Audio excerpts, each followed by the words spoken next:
Assalamualaikum warahmatullahi wabarakatuh. Waalaikumsalam warahmatullahi wabarakatuh. Alhamdulillah wa kafa wassalatu wassalamu ala rasulillahil mustafa wa ala alihi wa ashabihi wa man wafa. Qala Allah ta'ala fil Qur'anil Karim, a'udzu billahi minasyaitonir rajim. Bismillahirrahmanirrahim. Ya ayyuhalladzina amanu kutiba 'alaikumus syamu kama kutiba 'alal ladzina min qablikum la'allakum tattaqun. Nukmilu ma'hadratikum fil qira'ati kitab ayyuhal walad lil Imam Al-Ghazali alladhi yatawallad sanah 450 wa tawaffiya sanah 505 dufina fit Tus. Alhamdulillah, pada kesempatan kali ini kita melanjutkan kembali majelis kita kitab Ayyuhal Walad karangan Imam Al-Ghazali, yang mana beliau lahir di Tus tahun 450 Hijriah dan wafat di Tus di tahun 505 Hijriah. Di manakah itu Tus? Iran, yang mana saat ini sedang panas mengguncang dunia karena diterpa berbagai cobaan.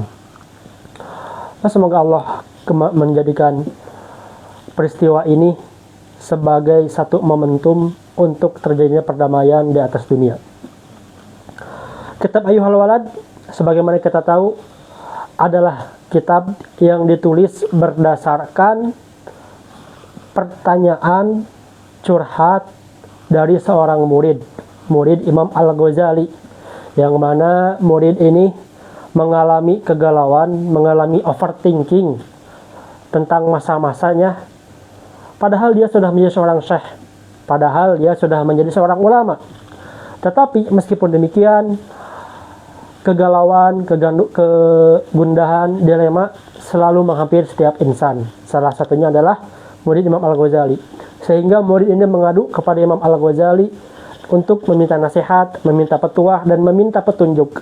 Maka Imam Al-Ghazali tatkala menerima surat tersebut, tatkala membaca surat tersebut, langsung menjawab dan memberikan nasihat-nasihat yang disandarkan kepada Rasulullah Shallallahu Alaihi Wasallam dan Allah.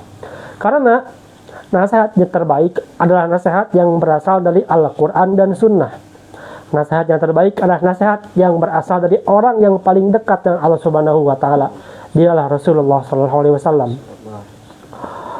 Maka Imam Al-Ghazali tatkala menulis kitab Ayyuhal Walad, beliau sering merujuk kepada kitab Ihya Ulumuddin sebagai kitab pusatnya, kitab induknya.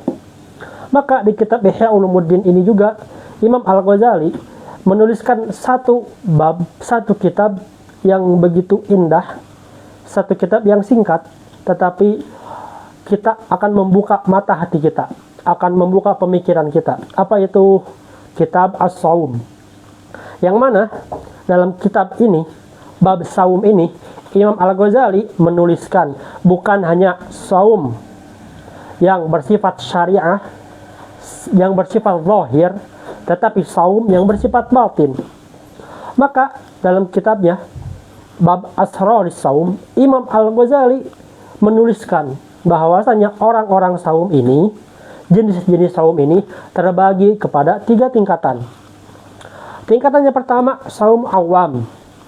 Tingkatan yang kedua, saumul khusus. Tingkatan yang ketiga, saum khususil khusus. Tingkatan yang pertama, saum awam, itu jenis saumnya kebanyakan orang atau masyarakat pada umumnya, orang-orang muslim. Karena saum awam ini terbatas hanya pada saum menahan dari rasa lapar, rasa haus, dan syahwat manusia, khususnya syahwat farj atau menahan diri agar tidak berjima. Sedangkan saumul khawas, saum yang khusus, ini ditujukan bagi para orang-orang yang soleh. Karena dalam saum yang khusus ini, Imam Al-Ghazali menyebutkan bahwasanya ketika orang melakukan saum yang sifatnya khusus ini, maka dia menahan diri dari bermaksiat kepada Allah Subhanahu wa Ta'ala yang dilakukan oleh anggota badannya atau jawarihnya. Apa saja anggota badan itu? Jawarih itu ada 7. Tangan, mata, telinga, bibir, anf, hidung, dan kaki juga kemaluan. Maka setiap maksiat itu berasal dari 7 dan dilaksanakan oleh 7 anggota badan ini. Lalu siapakah yang menggerakkannya? Yang menggerakkannya adalah qalbun atau hati. Dan qalbun ini, hati ini, termasuk pada jenis puasa orang yang ketiga, khususil khusus. Yang mana puasanya khususil khusus, orang-orang para wali, itu mereka tidak berhenti berzikir kepada Allah Subhanahu wa Ta'ala. Jika tidak berhenti berzikir, maka tempatnya adalah di hati. Apa perbedaan dari ketiga hal ini? Berbeda dari cara bukanya. Jika saum awam atau saum yang dilakukan oleh muslim pada umumnya, berbuka tatkala waktu maghrib datang, memulai memakan cemilan, memakan kurma, memulai minum sirup, dan menghalalkan apa yang sebelumnya haram tatkala saum datang, seperti berhubungan suami istri. Lalu kapankah orang yang berbuka ketika melaksanakan saumul khusus? Orang yang berbuka ketika melaksanakan saumul khusus adalah tatkala ia melaksanakan kemaksiatan. Maka tatkala ia menggerakkan tangannya untuk berbuat zalim, disitulah orang ini berbuka puasa. Tatkala ia bergibah dalam hatinya, maka disitulah orang ini berbuka puasa. Lalu kapankah berbukanya saum khususil khusus atau saumnya para wali? Tatkala ia lalai, tatkala ia tidak berzikir kepada Allah Subhanahu wa Ta'ala, atau bahkan tatkala ia terbesit dalam hatinya tentang urusan-urusan duniawi. Tatkala ia melaksanakan saum pada siang harinya, lalu terbesit dalam hatinya, kapankah dan dengan apakah saya akan buka nanti, maka disinilah batal saumnya. Maka para saudara semua, saya berwasiat kepada diri saya sendiri dan kepada teman-teman ikhwan semua pada umumnya, agar kita bisa melatih diri supaya menjadi dan termasuk orang-orang yang bisa melaksanakan saum khususil khusus atau saumnya para wali. Kita mulai dengan saum menahan diri dari lapar dan haus, menahan diri dari godaan syahwat. Lalu kita naik level, kita lakukan saum khusus, kita lakukan saum menahan diri dari melakukan kemaksiatan. Setelah itu maka kita laksanakan saum khususil khusus, saumnya para wali, dengan memenuhi hati ini agar senantiasa berzikir kepada Allah Subhanahu wa Ta'ala. Sebelum membaca kitab Ihya Ulumuddin, supaya kita tidak tersesat memahaminya dan tidak salah paham membacanya, maka sebaiknya dan seyogyanya kita membaca kitab yang lebih mudah untuk dipahami. Apa itu? Mursyidul Amin. Sebelumnya Minhajul Abidin. Sebelumnya Bidayatul Hidayah. Dan sebelum Bidayatul Hidayah kita akan membaca kitab Ayyuhal Walad sebagai pengantar untuk memahami kitab Ihya Ulumuddin.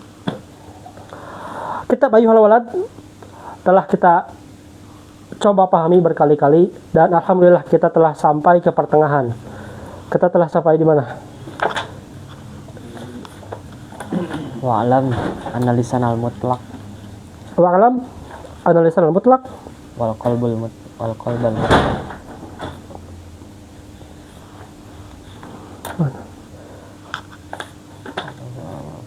Oh, tafadhal. Bismillahirrahmanirrahim. Qala al-musannif rahimallahu ta'ala wa nafa'ana bihi wa bi'ulumihi wa bi'ulumi masyayikhi wa masyayikhina fid darini amin. Amin. Ayyuhal walad, wa'lam anna lisan al-mutlaq wal qalb al-mutlaq al-mamlu'a bil ghaflati wasyahwati alamatu syaqawati hatta la taqtula nafsaka bisidqil mujahadati lan tuhyiya qalbaka bi anwaril ma'rifah. Maka Imam Al-Ghazali ketika sebelum-sebelumnya menjelaskan kepada kita bahwasanya kita harus senantiasa mendekatkan diri kepada Allah. Dengan cara apa? Dengan cara berilmu. Setelah berilmu, kita juga jangan lupa untuk mengamalkan ilmu yang kita punya, meskipun hanya sedikit. Dengan tujuan apakah kita beramal? Dengan tujuan untuk berharap rahmat Allah turun kepada kita semua. Sehingga nantinya kita akan Allah izinkan untuk masuk surga. Karena rahmat Allah yang dijemput oleh amalan kita. Lalu setelahnya Imam Al-Ghazali menasihati kepada kita bahwasanya wa'lam, kalimat i'lam tidak akan disebutkan kecuali akan ada satu hal yang sangat penting yang akan disampaikan. Maka nasihat yang akan disampaikan oleh Imam Al-Ghazali ini sangat penting. Apa itu? Anna lisanal mutlaq, bahwasanya lisan yang selalu berbicara tanpa dikontrol dengan akal, pikiran, dan syariat. Wal qalbul mutbaq, dan hati yang tertutup. Al mamlu'a bil ghaflah wasyahwah, yang penuh dengan kelalaian, tidak berzikir kepada Allah Subhanahu wa taala, dan syahwat, hawa nafsu. Alamatus syaqawah, adalah salah satu pertanda bahwasanya ini akan terjadi celaka. Celaka di mana? Celaka di akhirat. Karena apa? Karena tidak memiliki bekal yang cukup yang dibawa untuk dipertanggungjawabkan di hadapan Allah Subhanahu wa taala. Hatta la taqtula nafsaka bisidqil mujahadah lan tahya qalbaka bi anwaril ma'rifah.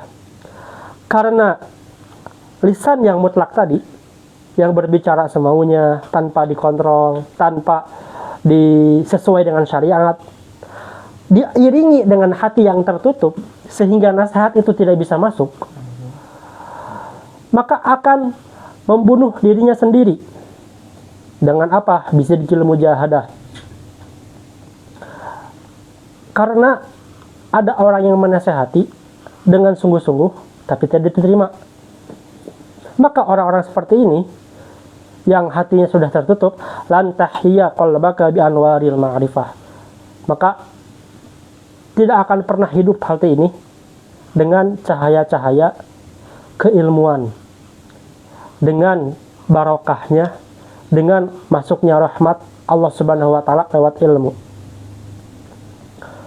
Lalu Imam Al-Ghazali juga akan menasihati kita semua bahwasanya nasihat ini tidak hanya terbatas dalam buku belaka, tidak hanya terbatas dalam perkataan seorang ulama saja, tapi ada satu hal penting yang kadang kita lalai, yang kadang kita tidak memperhatikan hal tersebut. Apa itu? Naam. Wa'lam anna ba'da masailika allati sa'altani anha la yastaqimu jawabuhu bil kitabati wal qaul bal in tablag tilkal halah ta'rif ma hiya wa illa fa ilmuha minal mustahilat li'annaha dhawqiyatun wa kull ma yakunu dhawqiyan la yastaqimu wasfuhu bil qawli ka halawatil halwi wa mararatil murri la tu'rafu illa bidzawqi. Imam Al-Ghazali memberikan nasihat lagi kepada kita. Wa'alam, ketahuilah, hati-hati nih, perhatikan bahwasanya akan ada nasihat yang penting. Apa itu? Anna ba'da masailika allati sa'alatani anha, bahwasanya sebagian permasalahanmu yang kau tanyakan pada saya, wahai muridku, kau menanyakan nasihat yang banyak, menanyakan persoalan yang begitu banyak. Sejujurnya, sebenarnya sebagian dari jawaban itu sudah ada. Di mana? Sebagian jawaban itu la yastaqimu jawabu bil kitabah wal qaul. Maka pertanyaan dan jawaban dari pertanyaan yang kau ajukan itu tidak akan kau temukan dalam buku-buku atau perkataan. Bal intablug tilkal halah ta'rif ma hiya. Tetapi jika sampai padamu al-halah, solusinya, jawabannya itu ta'rif ma hiya, kau akan tahu apa itu. Wa illa, dan jika tidak sampai, jika jawabannya tidak sampai, Fala ta'rif ma hiya, maka kau tidak akan tahu. Fa ilmuha minal mustahilat, maka jawaban ini, solusi ini mustahil akan sampai kepadamu. Kenapa? Li'annaha dzauqiyah, karena jawaban ini adalah dzauqiyah, khusus, hanya bisa dirasakan tanpa bisa dijelaskan. Bagaimana kita bisa menjelaskan pada orang-orang Indonesia bahwasanya saum Ramadan di Al-Azhar ini penuh dengan rahmat, penuh dengan maidatur rahman. Ceritanya mungkin bisa sampai, tetapi rasanya, suasananya, atmosfernya itu tidak akan terasakan. Begitu juga bagaimana kita bisa merasakan, bagaimana orang-orang awam bisa merasakan nikmatnya duduk di majelis ilmu, tetapi tidak pernah duduk di majelis ilmu. Bagaimanakah kita bisa merasakan nikmatnya makanan kunafah, coklat Dubai, tapi dia belum pernah merasakan itu, belum pernah memakannya? Tidak, jawabannya meskipun kita jelaskan, deskripsikan dengan berbagai kata-kata, itu tidak akan sampai padanya. Itulah yang ingin Imam Al-Ghazali sampaikan. Wa kullu ma yakunu dzauqiyan, dan setiap hal yang perlu dirasakan, la yastaqimu wasfuhu bil qauli, tidak akan pernah bisa kau sampaikan, kau deskripsikan dengan perkataan. Seperti apa? Kahalawatil halwi, seperti manisnya gula, manisnya manisan. Wa mararatil murri, dan pahitnya, dan rasa pahitnya sesuatu yang pahit. Bagaimana kita bisa menjelaskan itu? Coba jelaskan, deskripsikan kepada saya. Bagaimana manis itu? Ya manis itu ya manis. Pahit itu ya pahit. Pedas itu ya pedas. Asin itu ya asin. La tu'raf illa bidzauqi. Maka tatkala kau ingin tahu rasa pahit itu, makanlah, rasakanlah sendiri. Kama hukiya, sebagaimana dikatakan, diceritakan. Imam Al-Ghazali mengutip suatu cerita. Anna inninan, bahwasanya orang yang inin itu dia orang yang termusibahi penyakit farj, tidak bisa untuk berhubungan suami istri, Nggak punya syahwat.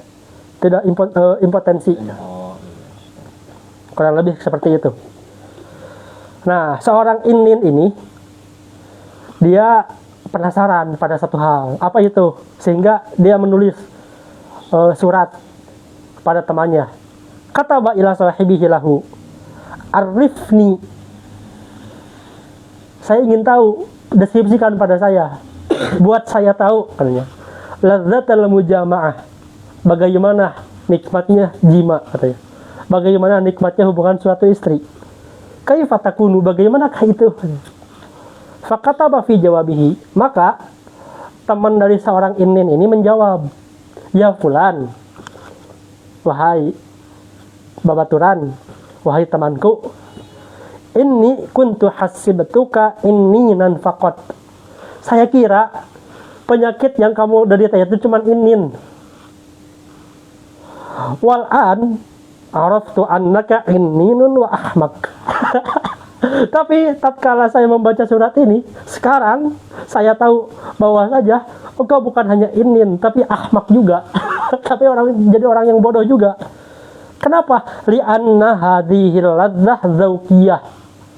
Bahwasanya kelezatan hubungan suami istri itu dzauqiyah, perlu dirasakan sendiri, tidak bisa dideskripsikan. Intasil ilaiha ta'rif, jika sampai padamu, jika kau rasakan sendiri, maka kau akan tahu. Wa illa, dan jika kau tidak rasakan sendiri, fala ta'rif, maka kau tidak akan tahu. La yastaqimu wasfuha bil qawli wal kitabah, maka tidak akan bisa dideskripsikan dengan kata-kata ataupun tulisan. Ayyuhal walad, wahai anakku, kata Imam Al-Ghazali, alamah atau tanda bahwasanya akan ada nasihat baru. Ba'du masailika min hadhil qabil, sebagian permasalahanmu. Wa amma ba'dul ladzi yastaqimu lahul jawab faqad dzakarnahu. Dan sebagian dari pertanyaanmu itu ada jawabannya, dan Imam Al-Ghazali telah menyebutkan jawabannya. Di mana fi kitab Ihya Ulumuddin wa ghairihi. Yang mana kalimat ini menunjukkan bahwasanya kitab kitab Ayyuhal Walad ini ditulis setelah kitab Ihya Ulumuddin. Karena Imam Al-Ghazali sebelum beliau meninggal, satu kitab yang beliau selesaikan sebelum beliau meninggal adalah kitab Minhajul Abidin. Satu kitab itu Imam Al-Ghazali tuliskan, catatkan sebelum beliau meninggal. Watadkuruhuna nubadan minhu. Dan Imam Al-Ghazali menambahkan lagi nasihatnya. Yang nubadan minhu bersifat bersifat singkat. Wa nusyiru ilaihi fa awwalu su'alik. Nah, maka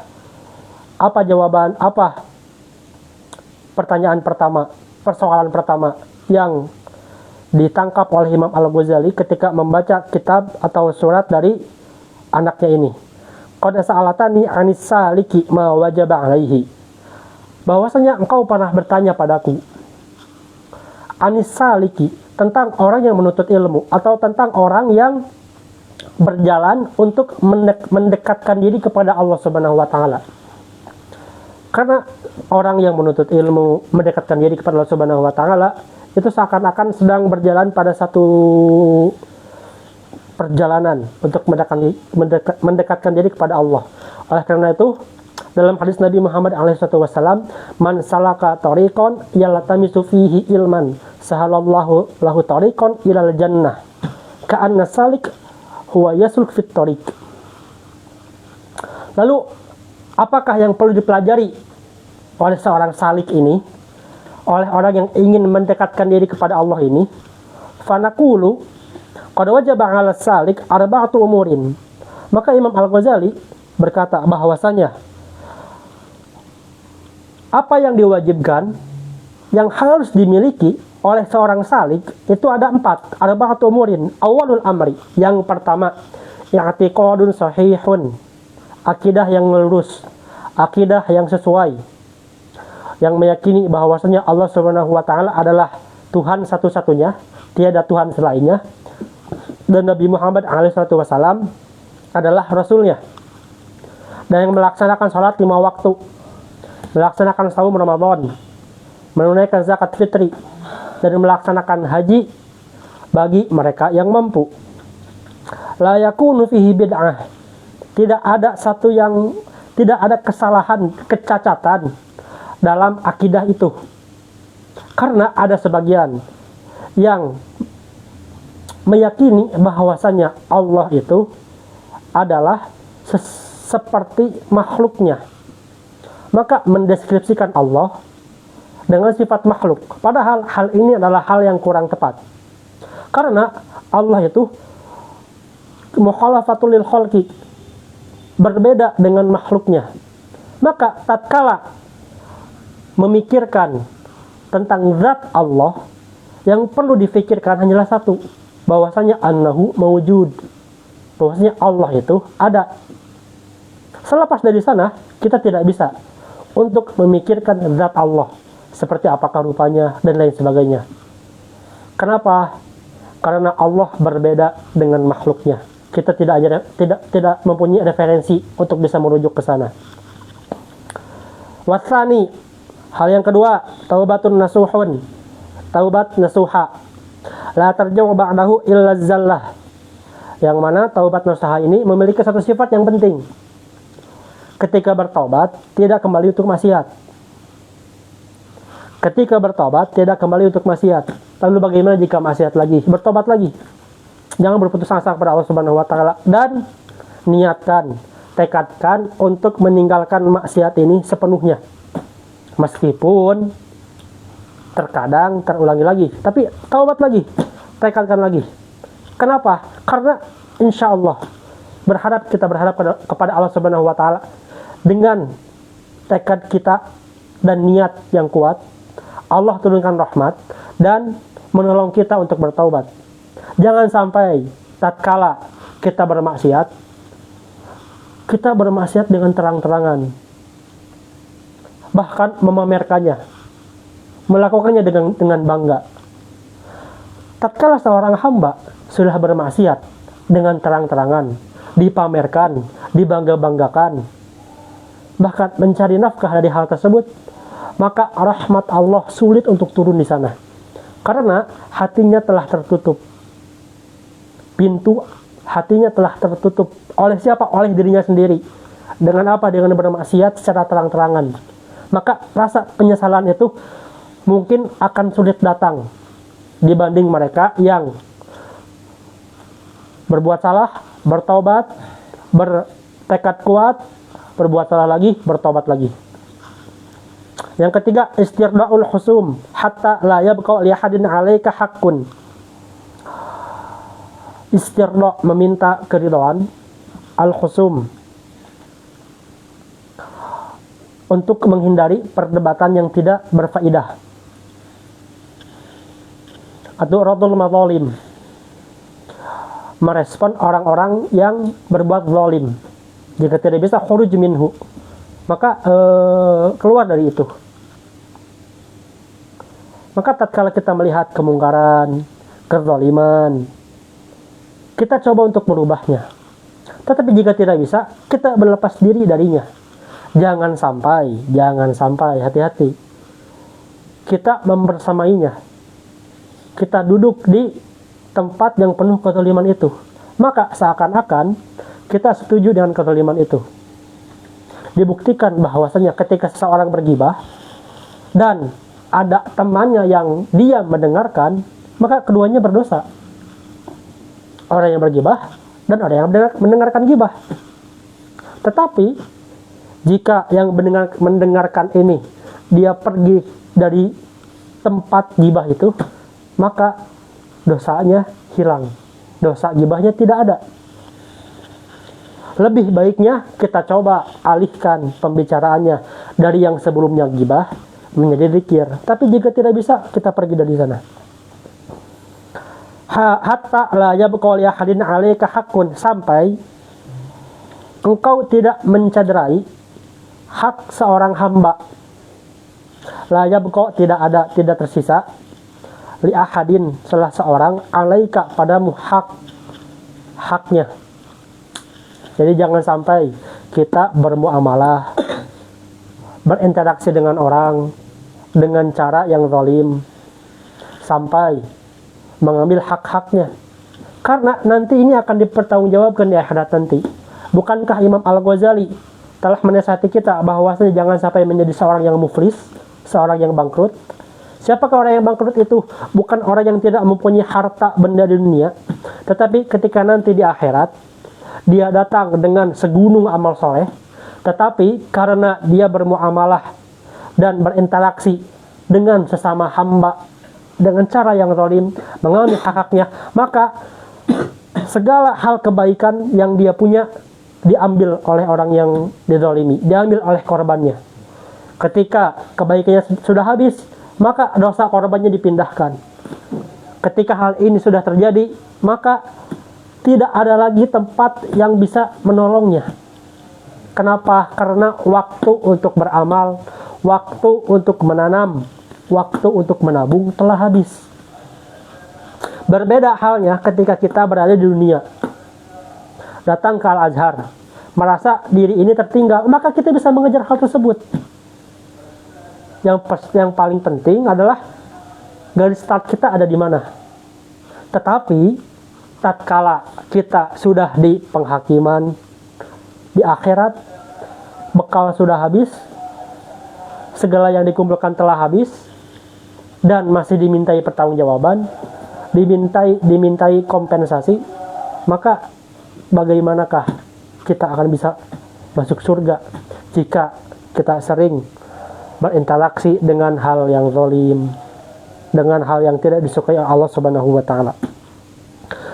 Warrabi', dan yang keempat, tahsilu ilmi syariati qadara ma tuaddi bihi awamirallahi ta'ala. Engkau belajar ilmu syariat, ilmu fikih, ilmu tafsir, ilmu hadis, akidah, balaghah, ma'ani, bayan, nahwu, saraf. Qadra ma tuaddi bihi awamirallahu ta'ala, sesuai dengan kemampuanmu yang akan mendekatkan diri kepada Allah Subhanahu wa taala. Faziyadatu ala hadzal qadri laisa biwajib. Maka jika ingin menambah hal ini bagus, tapi tidak wajib. Summa min ulumil akhirati ma yakunu fihi najah. Setelah itu ilmu akhirat.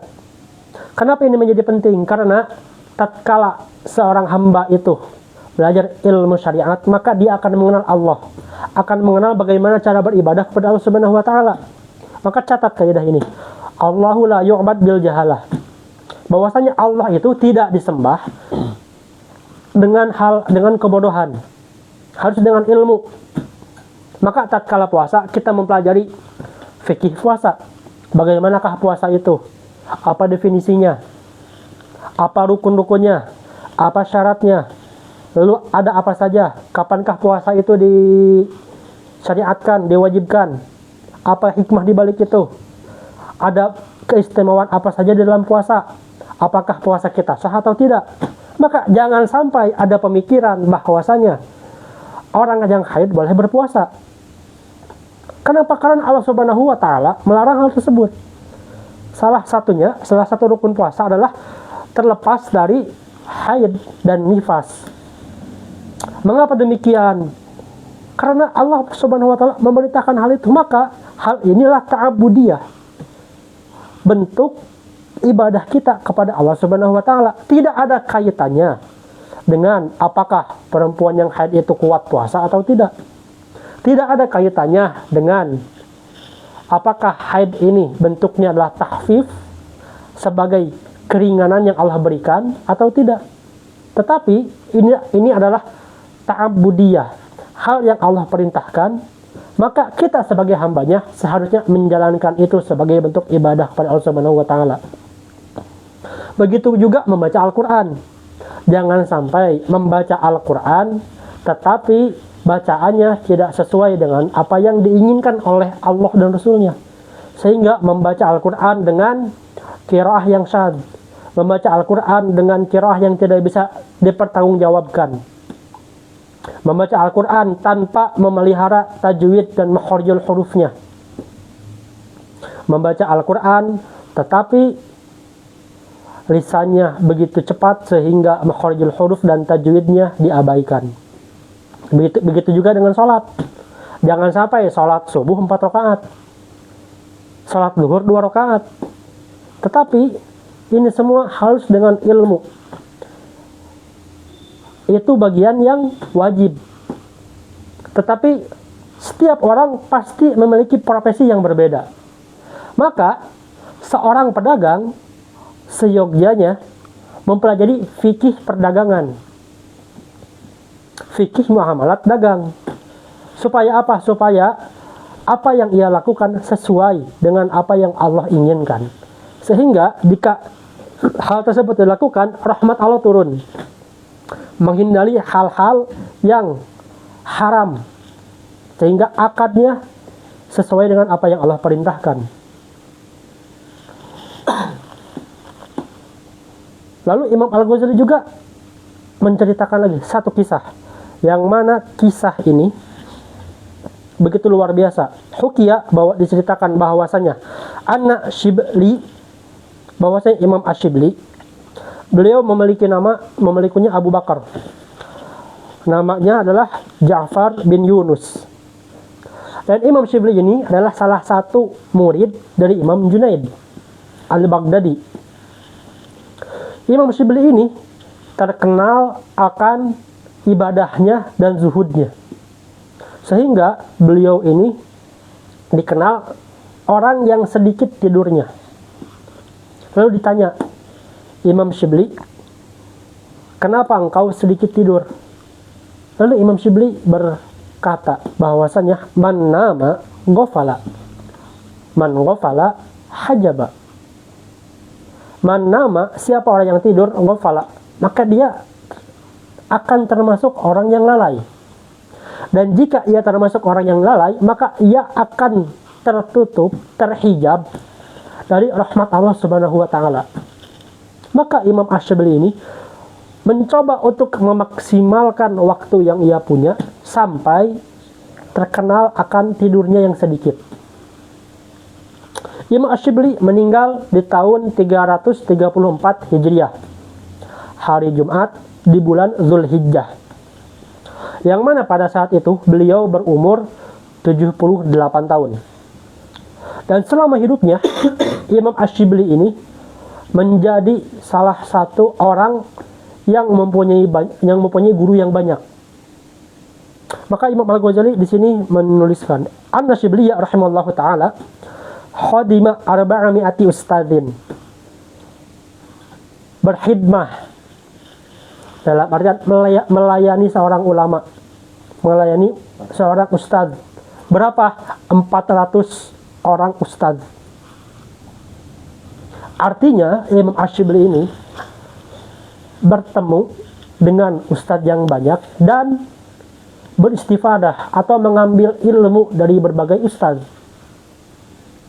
Apa dalilnya beliau mengambil ilmu? Wa qala qara'tu 4,000 haditsin. Dan Imam Asy-Syibli telah membaca 4,000 hadisin, 4.000 hadis. 4.000 hadis. Bayangkan 4.000 hadis. Maka dari 4.000 hadis ini Imam Asy-Syibli dengan pertolongan Allah, dengan fatahullah alaihi, beliau memilih satu hadis yang begitu luar biasa jika diamalkan. Summa ikhtartu minna hadisan wahidan amiltu bihi. Kemudian aku memilih satu minha dari 4.000 hadis tersebut, hadisan wahidan, satu hadis, amiltu bihi, dan saya akan beramal dengan satu hadis itu.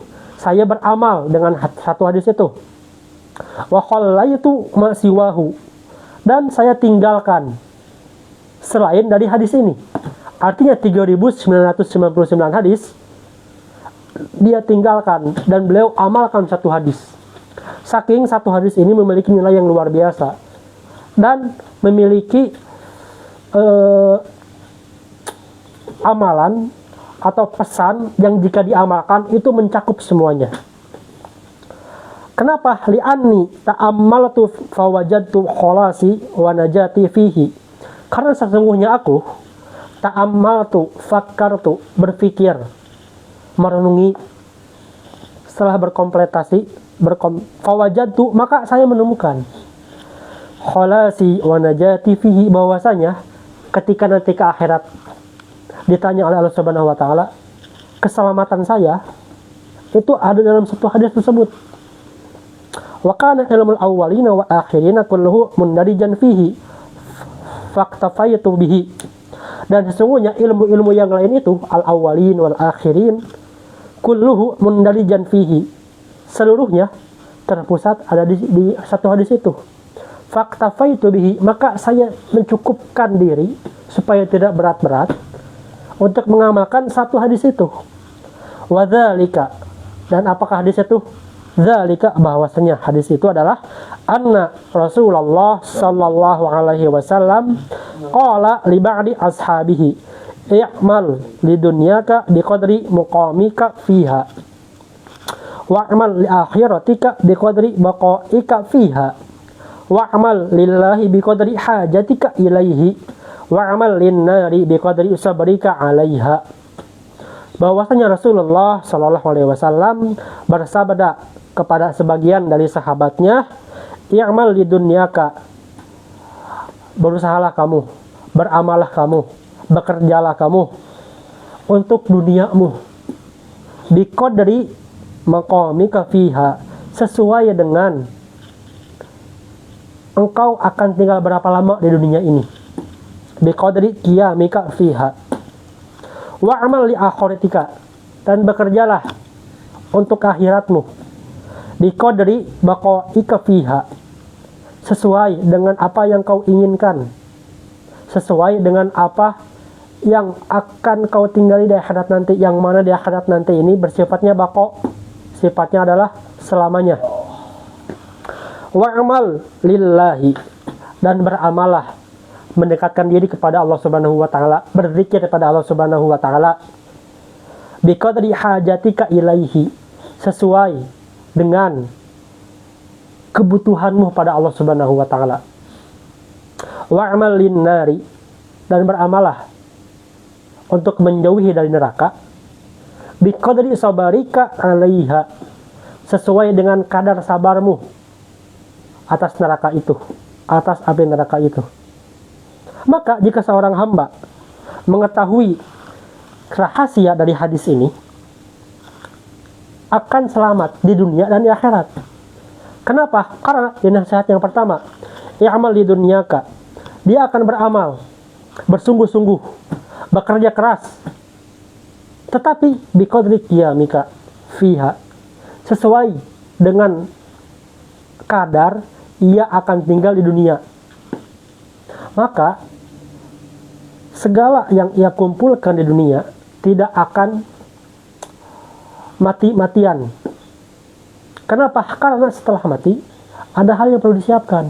Apa itu? Wa'amal li akhiratika, beramal untuk akhirat. Apa yang ia dapatkan di dunia, ia persembahkan untuk akhirat. Biqadri baqaika fiha, sesuai dengan kadar engkau ingin tinggal lama di akhirat. Maka kaidahnya adalah bukan sedikit beramal, bukan sedikit untuk bekerja, tetapi bagaimana meniatkan pekerjaan ini. Jika dikira dengan pekerjaan ini 1 jam bisa untuk menghidupi dunia, maka niatkan 1 jam ini untuk dunia, dan sisanya selama 8 jam diniatkan untuk akhirat. Wa'amal lillahi, dan dekatilah Allah, bekerjalah untuk mendekat kepada Allah Subhanahu wa taala biqadri hajatika ilaihi, sesuai dengan kadar engkau butuh pada Allah Subhanahu wa taala. Yang mana seorang hamba ini akan selalu membutuhkan Allah Subhanahu wa taala di setiap detik, menit, jam, hari, bulan, tahun, dan di setiap tempat. Karena jika Allah Subhanahu wa taala itu tidak mempunyai sifat Rahman dan Rahim, maka bagaimana seorang hamba ini bisa hidup? Allah akan jadikan hidupnya yang terlihat begitu mewah, yang begitu bergelimang harta, tetapi dalam hatinya merasa sempit, merasa galau, dilema, overthinking, stres. Akhirnya apa yang dialami? Kesedihan, kebahagiaan jauh. Tetapi jika rahmat Allah turun, maka jika di pandangan manusia hartanya sedikit, tetapi karena rahmat Allah turun, apa yang sedikit ini, karena rahmat Allah turun, berkah Allah turun, kebahagiaan itu datang di sana. Wa'amal linnari biqadri sabarika 'alaiha, dan bekerjalah untuk menjauhi neraka. Biqadri sabarika 'alaiha, sebagaimana kadar sabarmu untuk menahan panasnya api neraka itu. Maka jika memang sanggup untuk menahan api neraka, yang mana api neraka ini dikatakan begitu panas karena mengalami 4 fase peningkatan hawa panas. Yang pertama berwarna merah, yang kedua berwarna biru, yang ketiga berwarna putih, dan yang keempat berwarna hitam. Berwarna merah sebagaimana api kita di dunia yang bisa kita lihat sekarang. Berwarna biru bisa kita lihat. Berwarna putih itu api yang digunakan oleh para pengrajin di montir untuk melas sesuatu. Lalu bagaimana warna hitam? Warna hitam itu dikatakan bahwasanya ada warna hitam di plak matahari. Begitu dahsyatnya matahari yang jaraknya begitu jauh, tetapi panasnya bisa sampai ke sini. Maka bagaimanakah api neraka nanti, yang mana kita disuruh untuk meminum lavanya jika disiksa? Jika memang cukup bersabar, maka berbuatlah semau kalian. Maka Imam Al-Ghazali ayyuhal walad menasihatkan lagi, idza amilta bihadzal hadis, jika engkau beramal dengan hadis yang tadi, yang i'mal di dunyaka ila akhir, sampai akhir, la hajata laka ila ilmil katsir, maka engkau tidak akan membutuhkan ilmu yang banyak. Tapi yang kau butuhkan adalah apakah ini sesuai dengan syariat atau tidak. Sudah cukup. Jika sesuai, alhamdulillah. Mendekatkan diri kepada Allah Subhanahu wa taala, alhamdulillah. Jika menjauhkan kepada Allah Subhanahu wa taala, nastagfirullah. Dan Imam Al-Ghazali menyampaikan lagi suatu hikayah, suatu cerita. Wa ta'ammal fi hikayatin ukhra, dan coba pikirkan, tadabburi fi hikayatin ukhra, di cerita yang lainnya. Cerita siapa? Wahia anna Hatim al-Asam, bahwasanya Hatim al-Asam adalah seorang yang alim, zuhud. Beliau wafat di tahun 237 Hijriah. Beliau memiliki nama Abu Ishaq Hatim ibnu Unwan atau Ulwan bin Yusuf al-Balhi, yang mana Al-Asam ini adalah suatu julukan. Al-Asam ini artinya tuli, tetapi beliau ini tidak tuli sebenarnya. Kenapa beliau ini dijuluki tuli Al-Asam? Karena tasawwama, karena beliau berpura-pura tuli. Pertanyaannya, kenapa beliau berpura-pura tuli?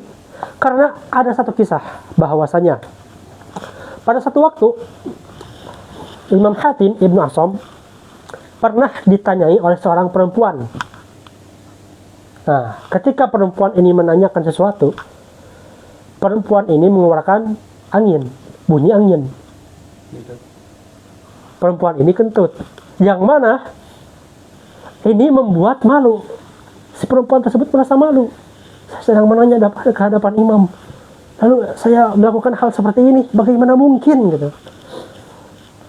Tatkala Imam Hatim bin Asam melihat keadaan perempuan ini, maka Imam Hatim berkata pada perempuan, apa yang kau katakan tadi? Coba tinggikan lagi suaramu, kencangkan lagi suaranya. Maka karena Imam Hatim bin Asam berkata seperti itu, seakan-akan memberikan pesan bahwasanya apa yang ia lakukan tadi, apa yang perempuan ini lakukan, tidak terdengar oleh Imam Asam. Untuk apa? Untuk menjaga harkat martabat dari perempuan ini supaya tidak malu. Untuk bagaimana seorang imam ini mempunyai adab yang begitu tinggi, saking ingin menjaga hati hamba yang lain, yang dalam kasus ini adalah perempuan tersebut, beliau sampai pura-pura untuk tuli. Maka dari peristiwa ini, Hatim bin Asam ini pura-pura tuli seterusnya. Bayangkan satu peristiwa hanya untuk menjaga adab, menjaga hubungan baik, menjaga perasaan orang lain, sampai konsekuensinya harus pura-pura tuli sampai akhir hayatnya. Tapi ini ahli Allah. Ini orang-orang yang dekat dengan Allah memang seperti ini. Imam Hatim bin Asam ini berguru kepada Imam Syakik. Imam Syakik al-Balhi, beliau memiliki nama Ibrahim bin Adham bin Mansur bin Yazid bin Jabir al-Balhi. Dikatakan bahwasanya Imam Syakik ini lahir di tahun kurang lebih 100 Hijriah. Dan Imam Syakik ini terkenal akan kezuhudannya. Padahal Imam Syakik ini lahir, bertumbuh dan berkembang di keluarga yang kaya, di keluarga pedagang. Tetapi ada satu kisah yang mana yang ini membuat Imam Syakik ini berpindah haluan untuk berzuhud. Pada satu waktu Imam Syakik beliau pergi untuk melakukan suatu perjalanan untuk berdagang ke luar negeri. Di perjalanan tersebut Imam Syakik berjualan di negara yang masih penuh dengan autan, berhala-berhala.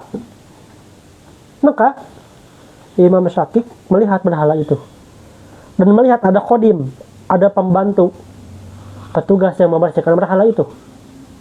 Maka berkatalah Imam Syakik kepada khodim ini, kepada pembantu ini, kenapa engkau menyembah berhala ini yang dia tidak makan, tidak minum, bahkan tidak memberikan manfaat dan tidak membahayakanmu? Tetapi si khadim ini menjawab, jika dia memang sesuai dengan apa yang kau deskripsikan, bagaimanakah engkau tidak merasa lelah dan bisa melakukan perjalanan dari negeri yang jauh sampai ke sini?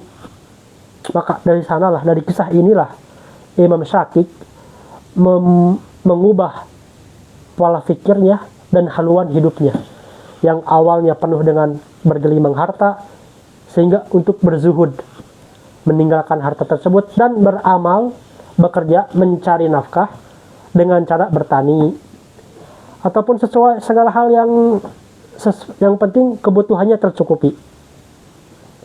Dan Imam Syakik ini juga salah satu imam yang dirujuk oleh banyak orang dan dibersamai oleh banyak orang juga. Salah satunya adalah Imam Hatim. Maka Imam Hatim yang berguru pada Imam Syakik dalam waktu yang lama. An Hatim al-Asam kana min ashabis Syakik al-Balhi. Balhi ini sekarang kurang lebih ada di daerah Afghanistan. Rahmatullah ta'ala alaihima. Fasa'alahu yawman faqala.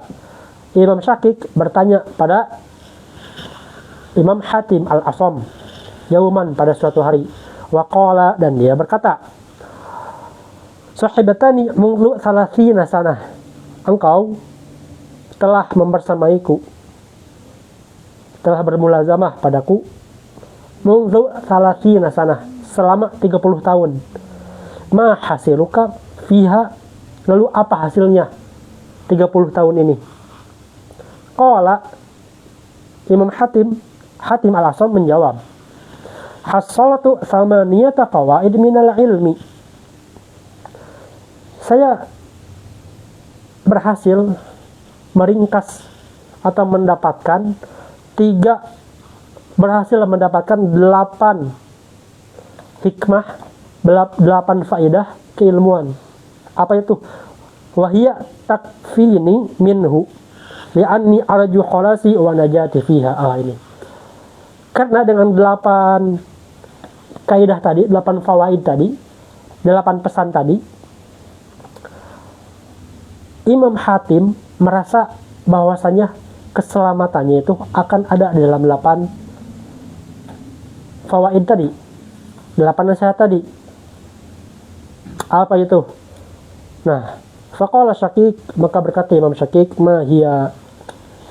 Ada riwayat lain yang menyebutkan bahwasanya ketika Imam Syakik bertanya hal ini dan tahu bahwasanya Hatim al-Asam ini hanya mendapatkan 8 faidah saja, wah, Imam Syakik terheran-heran. Kau 30 tahun membersamaiku, belajar padaku, tapi cuma bisa dapat 8 faidah.